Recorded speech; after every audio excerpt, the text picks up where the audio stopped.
Dans l'actualité de ce 20h, les responsables des partis politiques convient à s'impliquer dans les stratégies de riposte à la menace du coronavirus. Ils ont été reçus ce matin par le Premier ministre, chef du gouvernement Julien Kogué-Bekale, Cyril Bertrand Galécourt. Nous verrons le point dans un instant.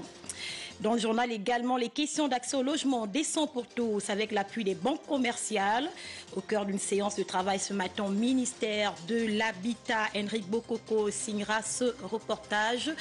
Pour nous, et puis sport, la sélection nationale dévoile la liste officielle des Panthères convoqués pour jouer la double confrontation face à la Gambie les 26 et 30 mars prochains.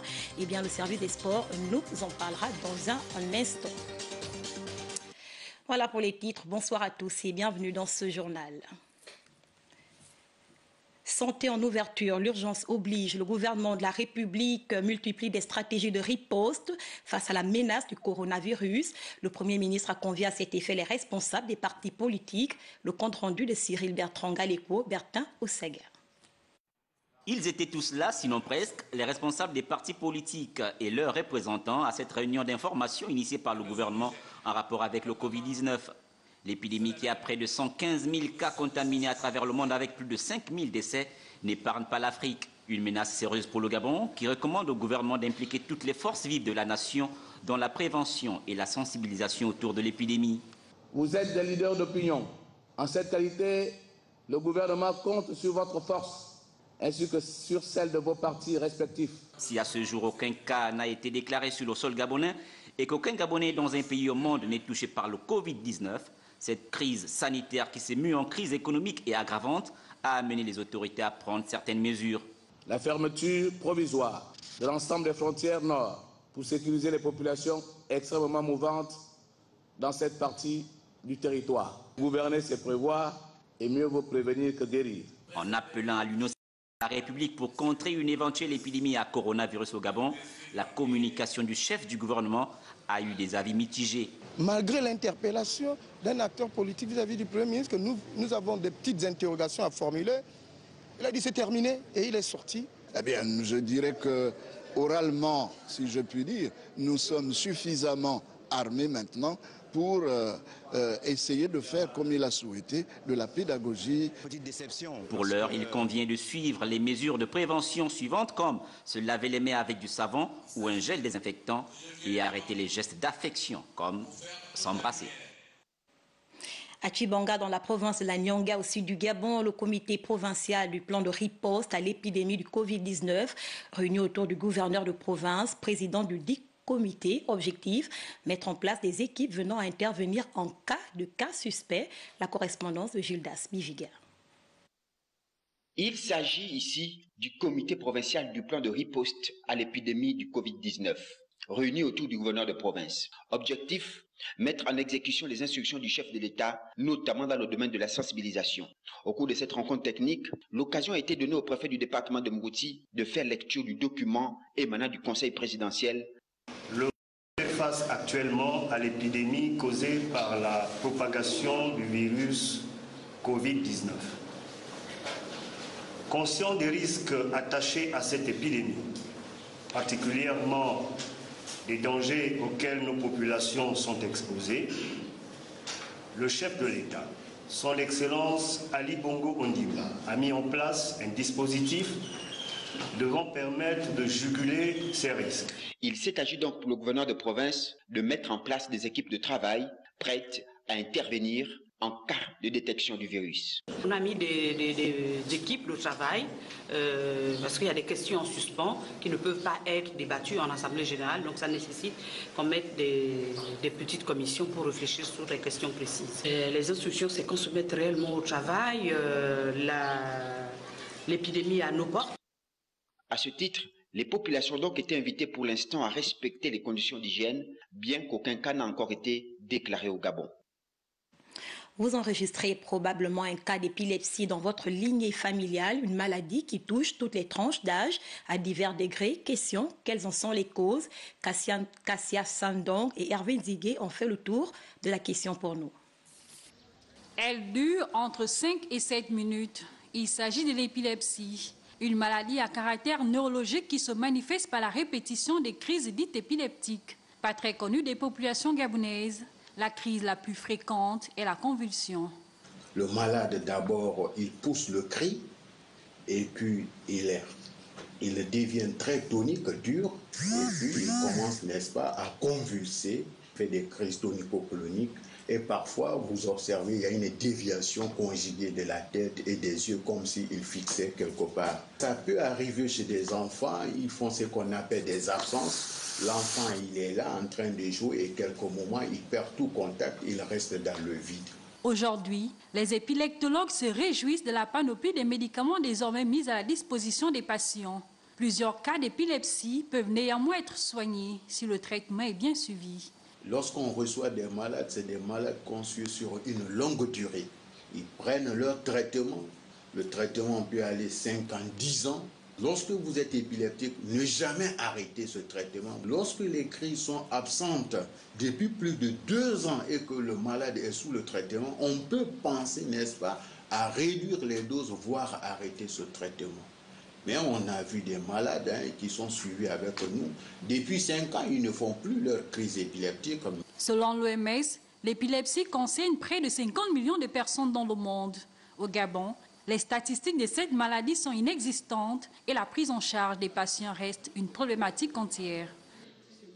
La crise épileptique est susceptible de se manifester de façon inopinée. Il est donc recommandé un certain nombre de précautions et gestes à réaliser quand survint l'incident. Eh bien, Rita Abogondong et Hervé Digué nous édifient sur la question.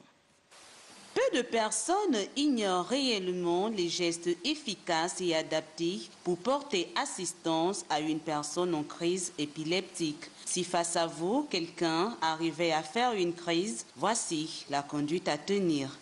Tout ce que vous pouvez faire pour le patient, c'est de le mettre en position confortable. Pour ne pas que la tête cogne le sol, donc vous mettez un coussin sous la tête, c'est très important. Vous enlevez sa cravate, vous enlevez la ceinture, et puis mettez le patient en décubitus latéral gauche, c'est-à-dire sur la position latérale gauche pour libérer les voies respiratoires et éloigner au patient les objets tranchants qui peuvent, n'est-ce pas, blesser ce patient. Pour une meilleure assistance, il est conseillé de ne pas effectuer ces gestes. J'aimerais lancer le conseil au niveau de la population. Ces parents qui ont des patients qui souffrent de l'épilepsie, ne jamais mettre une cuillère dans la bouche d'un épileptique, c'est formellement interdit. On le fait à seule condition, quand le malade, la crise se passe dans un milieu hospitalier, on met le canule de Gödel dans la bouche de ces patients. Pour dire que le malade avale sa langue quand il fait la crise, c'est une fausse impression que les gens se font. Ça n'existe pas. Après une crise épileptique, il est recommandé de laisser la personne récupérer et de rester auprès d'elle jusqu'à ce que la période de confusion soit passée. Voilà, nous en sommes tous édifiés. L'actualité est aussi institutionnelle. J'en veux pour preuve le séminaire atelier ce matin à l'Assemblée nationale. Les travaux s'articulaient autour de la question d'évaluation des politiques publiques. Julda Flore Ndembe, Valérie Charles Poulangoy pour les précisions. Axé sur l'évaluation des politiques publiques, ce séminaire initié par le président de l'Assemblée nationale, Faustin Boukoubi, avait pour objectif fondamental de permettre aux présidents des commissions générales et aux membres des comités d'évaluation des politiques publiques d'acquérir les rudiments nécessaires afin de s'approprier les concepts théoriques et surtout la méthodologie portant sur l'évaluation des politiques publiques. Une nouvelle mission dévolue à l'Assemblée nationale. Cette nouvelle responsabilité qui s'accompagne des compétences nouvelles et non familières pour les représentants du peuple que nous sommes, nous contraint à développer de nouvelles expertises pour remplir avec justesse et efficacité la mission qui est désormais la nôtre. En déclarant ouvert les dits travaux, le 6e vice-président de l'Assemblée nationale, Raphaël Gazouzé, a situé le contexte tout en rappelant la détermination des élus du peuple à instaurer la bonne gouvernance au Gabon. Désormais, à travers les évaluations, les Gabonais sauront mieux ce que font l'État, les collectivités locales et les organismes publics et à quoi sert l'argent des contribuables. Par ce renforcement de capacité, appuyé par des exposés, animés par 2 éminents conférenciers du monde universitaire gabonais, les députés ont eu droit à des exercices pratiques afin d'assimiler au mieux le processus d'élaboration, d'évaluation des politiques publiques. Et puis les questions d'ordre environnemental au cœur d'une séance de travail ce matin à l'Assemblée nationale entre les députés membres de la Commission et le groupe d'association du Conseil économique, social et environnemental, Priskankama, Valérie Charles Poulangoy. Au cours de cette séance de travail, il était question pour le groupe d'association du Conseil économique, social et environnemental de faire part aux honorables députés membres de la Commission de l'environnement des sujets préoccupants du moment liés à leur domaine d'activité. Notre but donc c'était d'interpeller l'Assemblée nationale sur les différents problèmes auxquels nos associations sont confrontées, sur le plan environnemental, sur le plan de la médecine traditionnelle, sur le plan de la jeunesse, sur le plan des écosystèmes ruraux. Que nous sommes venus réaffirmer à l'Assemblée nationale que nous sommes en phase avec l'initiative qu'a pris le ministère des Forêts dans le cadre du gouvernement en retirant le code forestier. Parce qu'il y a des enjeux à intégrer dans ce code forestier, notamment les enjeux liés au plan d'affectation des terres. Les problèmes de violences faites aux femmes et de violences en milieu scolaire n'étaient pas en reste. Le président de la Commission de l'environnement, de la protection de la nature et du développement durable, l'honorable Paul Biogemba, a pour ce faire rassurer la dite organisation que ces préoccupations seront débattues largement à la conférence des présidents. En prélude à la clôture de la première session ordinaire du Conseil économique, social et environnemental, le premier vice-président de cette institution, Jean-Pierre Tchoua, a reçu en audience l'ambassadeur de l'Union européenne au Gabon. Parmi les points évoqués, la mise en œuvre des résolutions de la session, Lardingue Mamba et Eric Mokoko pour le reportage. Les questions de coopération d'environnement et de démocratie ont constitué la trame de discussion entre le premier vice-président du Conseil économique, social et environnemental et l'ambassadeur de l'Union européenne au Gabon. Si le conflit homme-faune constitue un véritable problème pour les populations rurales, Rosaria Bintou Païs veut bien appuyer l'institution dans la protection de l'environnement. Aujourd'hui, on a parlé de l'importance du comité économique et social dans un système démocratique et exactement l'intérêt d'avoir des multi-acteurs, y inclus avec la société civile et le secteur privé représentés. On a parlé en particulier des dossiers qui me sont très chers parce que j'ai travaillé en effet en tant que négociateur de l'Union européenne pour le changement climatique et aussi pour l'environnement. Ce sont des dossiers que j'ai aussi un intérêt à part politique. Techniquement, je suis intéressée. On a échangé sur cela et on a échangé sur toutes les possibilités de coopérer au niveau aussi de projets avec la Banque européenne d'investissement qui était là il n'y a pas longtemps et d'autres dossiers qu'on pourrait en effet échanger qui sont avec aussi la CAC. Et donc on a parlé on a fait un peu le tour de toutes les possibilités de coopération. Les travaux de la première session du CSE qui s'achève demain jeudi ont été également évoqués. Avec cette visite, l'Union européenne veut être un partenaire franc pour le Conseil économique, social et environnemental. Et cette information parvient à l'instant. Le président du Sénat porte à la connaissance de mesdames et messieurs les sénateurs que les réunions statutaires se dérouleront comme suit. Jeudi 12 mars 2020, 10h, réunion du bureau, salle Mathurin-Anguillet, 11h30, conférence des présidents, salle Mathurin-Anguillet. Activité ministérielle à présent, une campagne de vaccination en milieu scolaire est envisagée par le gouvernement de la République. Eh bien, les ministres de la Communication, de la Santé et de l'Éducation nationale étaient en séance de travail ce matin en vue du lancement sous peu du dit projet. On en parle avec Claude Boussougou, Matomba, Gérard Ifundi.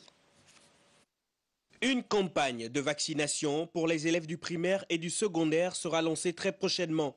En séance de travail chez le patron de la communication, les ministres de la Santé et de l'Éducation nationale peaufinent la stratégie qui permettra la réalisation de ce projet. Nous envisageons une campagne de vaccination ciblée dans les établissements scolaires et nous mettrons à contribution les parents d'élèves, les associations d'enseignants et nous avons besoin du support de la communication. Le ministère de la Communication va jouer un rôle important. Et le ministère de la Communication, parce qu'il faut sensibiliser à un haut niveau, de telle sorte que ce problème soit réglé de manière efficace. Les partenaires seront eux aussi impliqués. Notamment ceux du système des Nations Unies, mais aussi de différentes associations et de fondations, notamment la fondation Sylvia Bongo Ondimba, qui travaille beaucoup dans le domaine de la santé et de la sensibilisation. La santé des plus jeunes préoccupe le gouvernement de la République. La poursuite de ce travail de conception de stratégie sera élaborée davantage dans les tout prochains jours afin de permettre la mise en œuvre de ce projet. Et puis le ministre de la Communication, Edgar Anissé Mboumbou Miakou, s'entretenait récemment avec le directoire du Gabon Télévision et les partenaires sociaux. Les difficultés rencontrées au sein de ce média public étaient au centre des échanges. Claude Boussougou Matumba, Rotrix Simangoy nous en parle. Lançons la chaîne en payant les arriérés, quitte à faire un montant forfaitaire, mais qu'on paie les arriérés. Le directoire de Gabon Télévision, mais aussi les partenaires sociaux au cabinet de travail du ministre d'État, ministre de la Communication. Il est question d'évoquer ensemble les problèmes qui minent de nos jours la télévision nationale. Durant plus de 3 heures d'horloge, tout est passé en revue. Je n'attends de vous que le travail pour faire avancer les choses dans le bon sens et pour répondre aux objectifs que le chef de l'État m'a fixés.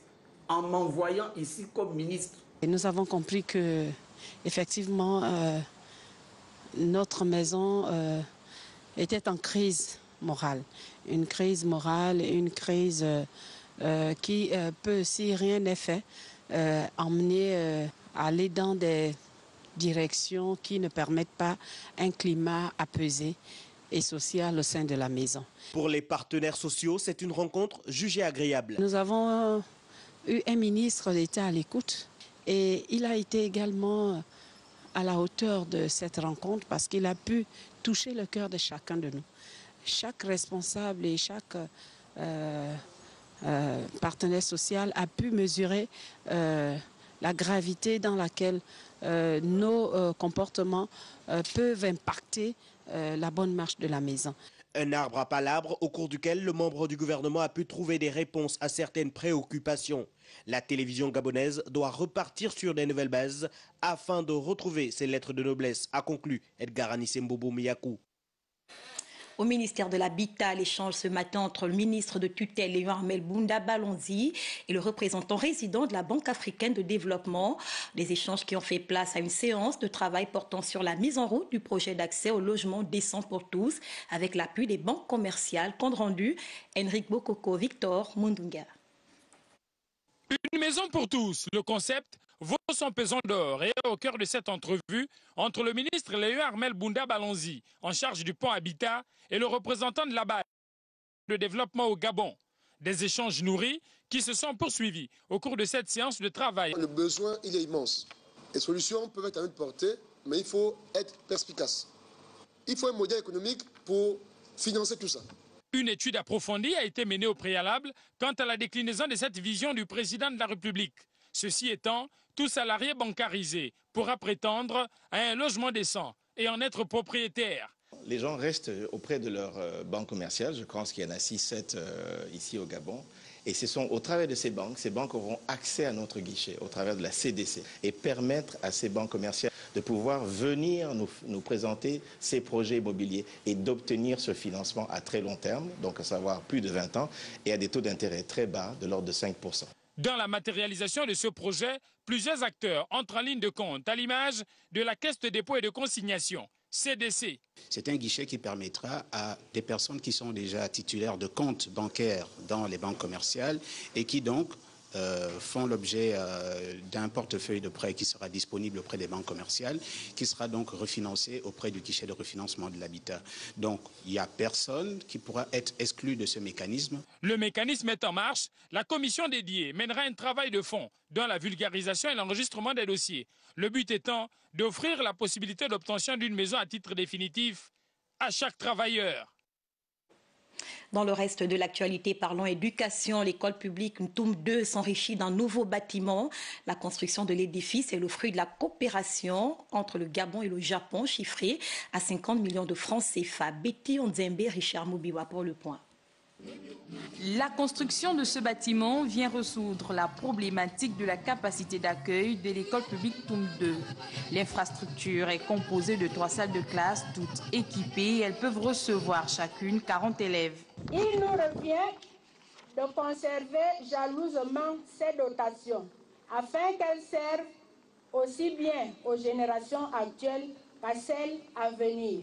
Ce don de la République du Japon est un soutien à la politique du gouvernement, notamment celle d'améliorer les conditions d'apprentissage des élèves. Ce don qui vient en appui aux efforts du gouvernement, qui est résolument engagé dans l'amélioration des conditions d'apprentissage des jeunes Gabonais, constitue un véritable soulagement pour les autorités locales. Les autorités japonaises qui accordent une importance à l'éducation le démontrent ici par la réalisation de cette œuvre et la réfection de la barrière de l'établissement. Ce don d'une valeur de 75 584 €, soit près de 50 millions de francs CFA. En effet, le Japon a réussi à relever le défi de devenir une grande puissance économique en mettant en valeur toutes les ressources humaines à travers l'éducation. Les 742 élèves inscrits à l'école publique Toum 2 pourront à présent recevoir des cours dans un cadre plus confortable et oublier le programme à mi-temps. Allons maintenant dans le Goué maritime. Nous sommes à l'ouest du Gabon. Plus de 800 tables bancs au profit des établissements scolaires de la commune de Port-Gentil. Une dotation du gouvernement de la République. Les précisions de Christelle Tam, Rodney Mayoulou. 180, c'est le nombre de tables bancs mis à la disposition de 10 établissements primaires de Port-Gentil par le gouverneur de province. La cérémonie de remise officielle s'est déroulée à l'école urbaine Groupe 3 en présence des responsables académiques provinciaux. Une action des plus hautes autorités de l'État qui revêt un double sens. Cette cérémonie traduit la volonté du gouvernement d'améliorer les conditions d'apprentissage de nos enfants et le travail de leurs enseignants. Ce geste salutaire du gouvernement est aussi un appel au travail, à la discipline et à la rigueur. L'école est le lieu par excellence de formation des élites. Ces outils pédagogiques, à en croire un des bénéficiaires, arrivent à point nommé au moment où les conditions d'apprentissage dans certaines structures éducatives du premier degré laissaient encore à désirer. Voici près de 6 mois déjà que les élèves ont repris le chemin de l'école, mais nombreux d'entre eux s'asseyent sur des tables bancs usagées et d'autres à même le sol. Un état de fait qui rend leur travail difficile pour pouvoir atteindre les objectifs escomptés par leurs enseignants, c'est-à-dire la réussite de tous. Monsieur le gouverneur, cette situation pénible décrite le plus haut démontre, s'il en était encore besoin, l'importance capitale de l'acte que vous allez poser dans quelques instants. Il convient par ailleurs de noter que cette livraison est la deuxième après une première de 946 tables bancs au mois de janvier passé. Les élèves ont été invités à en faire bon usage. Politique à Libreville, le PDS, le Parti pour le développement et la solidarité sociale de Maître Séraphin Dao Bongo poursuit sa reconquête du terrain. Le parti a procédé ce week-end à sa rentrée politique dans les communes d'Ovando, Akanda et de Libreville. Blandine Gambo-Indassi pour le point. Une salle comble, en dépit de la forte pluie qui s'est abattue samedi dernier dans la commune de Libreville et ses environs. Le Parti pour le développement et la solidarité sociale de Maître Séraphin Dao Bongo, formation politique de l'opposition modérée et qui siège au sein du gouvernement, a effectué sa rentrée politique dans une ferveur qui traduisait la détermination et la joie des militants. Un événement placé sous le signe de l'occupation du terrain. Ces hommes et femmes, disons-le sans fausse modestie, ils sont à l'ancrage des populations. Ainsi, toutes nos batailles politiques dès demain vont désormais reposer sur ces entités et leur démembrement. Il a été question pour la hiérarchie du PDS de procéder à la redynamisation des cellules de base en y installant de nouveaux responsables. Nous allons organiser notre prochain congrès. Et vous savez d'où nous revenons. Nous venons d'avoir une élection couplée, au cours de laquelle nous avons obtenu de bien maigres résultats, il faut le dire. Mais si nous avons perdu le combat, nous n'avons pas perdu la guerre. Mais cela nécessitera permettra de notre part, de la part de chacun d'entre nous, la manifestation de son engagement véritable. Cette rentrée politique a vu la présence des responsables du secrétariat exécutif et un bon nombre de militants et sympathisants de Libreville, Ovendo et à Kanda. Maître Séraphin Daoré-Mbogo, dont le parti est une force politique sur l'échiquier national, est déjà sur le terrain en vue des prochaines élections prévues en 2023.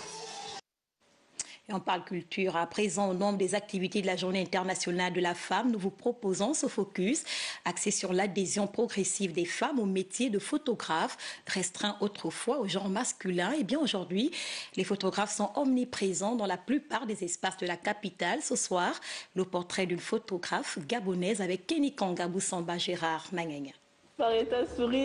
Si pour certains, l'activité n'est que passagère, pour d'autres, par contre, on en délivrerait une carte professionnelle. Beni, elle, a tout troqué contre l'art photographique. Voilà. J'ai découvert la photographie professionnelle au théâtre. Parce que je suis devenue en âge adulte, j'ai rencontré des amis en fait qui faisaient de la photographie et l'idée d'en faire un métier est partie de là. Et pour moi, la photographie, avant tout, c'est un moyen, c'est le langage en fait que je trouvais pour communiquer avec les autres. Du haut de ses 29 ans, l'artiste pluridisciplinaire cumule déjà exposition, collaboration et partenariat, tant au Gabon qu'à l'étranger. J'ai commencé à faire ma première exposition à Assis en 2017. De 2017 à 2018, j'étais exposée à Dakar, lors de la Biennale de Dakar de 2018. Et là-bas, j'ai rencontré le directeur artistique de la Biennale de Dakar qui, lui, m'a invité à Kampala, en Ouganda. Après, au sortir de là, j'ai exposé en France, à Angoulême, en mars 2019. Ce qui est très bien dans cette expérience, c'est qu'à partir du moment où je suis à l'extérieur, je ne suis plus Beni Claude Mazassa, les gens oublient même mon nom, mais ils m'appellent la Gabonaise. Je deviens ambassadrice de mon pays. Au moment où les pouvoirs publics encouragent l'auto-entrepreneuriat, les jeunes, en l'occurrence la jeune féminine, saisit la perche. L'art doit être un levier, en fait, doit constituer un levier de développement au Gabon. Et le studio Douabi, qui signifie la anse, c'est le porte-panier en langue pounou, qui a pour but aussi, ce studio pour moi est le moyen pour valoriser la photographie. Depuis plusieurs années, l'objectif et ses multiples valeurs de plan n'ont plus de secret pour Beni et beaucoup d'autres femmes, dont la force, la détermination et le professionnalisme créent la différence. Ok, c'est bon, voilà. Et du sport pour la fin, la liste officielle des Panthères convoquées pour jouer la double confrontation face à la Gambie les 26 et 30 mars prochains se dévoile. C'était au cours d'une conférence de presse au siège de la FEGAFOOT. Les précisions de Georges-Alexis Bada, Louis Mermaz, Issambi. 23 joueurs et 4 en liste d'attente. C'est la copie rendue à la maison Alessandre Samba face à la presse par le sélectionneur Patrice Neveu au compte des éliminatoires Cannes 2021, des matchs aller-retour contre la Gambie. Je suis allé en France, en Angleterre, en Tunisie, au Portugal, au Maroc, afin de visionner certains joueurs qui ont déjà joué en équipe nationale quand j'étais sélectionneur, d'autres qui avaient joué lorsque je n'étais pas sélectionneur. Et puis le deuxième objectif, c'était aussi d'essayer et de voir si certains joueurs gabonais évoluant à l'extérieur avaient des potentialités.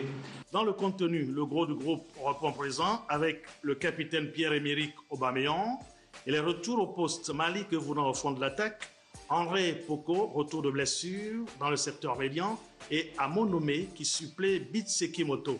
En revanche, Boupenza sort du groupe, de même Moussa King, au bénéfice de Sidney Obissa d'Ajaccio, qui signe sa première sélection. On aura un match à la maison qui aura une configuration bien précise, techniquement, tactiquement, stratégiquement.